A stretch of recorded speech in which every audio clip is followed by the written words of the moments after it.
This segment of the news is brought to you by Sun Oil Limited. Welcome back. COVID-19 cases just over 4,000. The Ministry of Health confirmed 101 cases of the virus yesterday. 4,123 is now the total number of confirmed COVID-19 cases in the country, as the Ministry of Health says in its update. 97 of those cases are here in New Providence, 1 on Abaco, and 3 with locations pending. Over the past 2 days, the capital has recorded approximately 200 cases, and a total confirmed cases for New Providence now stand at 3,022. COVID-19 cases continue to increase, even though Prime Minister Dr. Hubert Minnis just last week noted in Parliament that the Bahamas was nearing the end of the second wave. However, he also noted that a third wave is likely. There are now 1,791 active cases of COVID-19. 92 of them are hospitalized. 2,206 have recovered. Meantime, the Ministry of Health also confirmed the death of a 75-year-old male of New Providence who died on Tuesday. His death pushes the total to 96. 20,261 tests have been completed to date.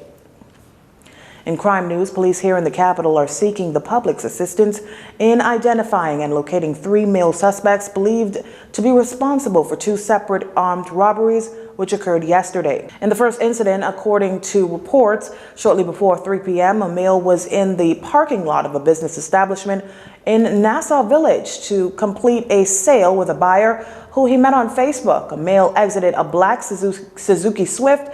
He then produced a silver handgun and robbed him of a PlayStation 4 before making good his escape. Investigations into this matter continues. In the second incident, according to reports, sometime around 8 a.m., a male was approaching a residence in Yamacraw Hill Road when he was accosted by 2 males armed with handguns. They robbed him of a gray 2013 Kia Sportage and a cell phone. The suspect escaped in an unknown direction. Investigation into this matter also continues.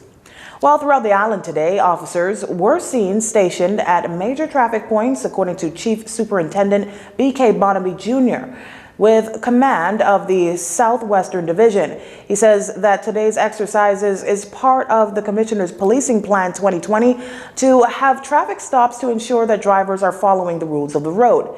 Here he is with more details. Our main focus is to ensure that persons are adhere to the safety rules. Persons are not walking around without their mask on. We have citation books that we issue persons without their mask. Thus far, we have seen a decrease because persons are adhering to the rules.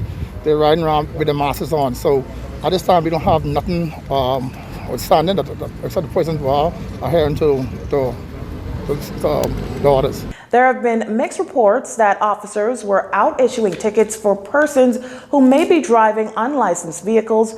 Now, under the emergency powers orders, motorists were given a grace period of 60 days to have their car licensed. However, the chief superintendent brought clarification on what officers were really issuing tickets for. No, we're not really issuing no citation for persons in the licensed car.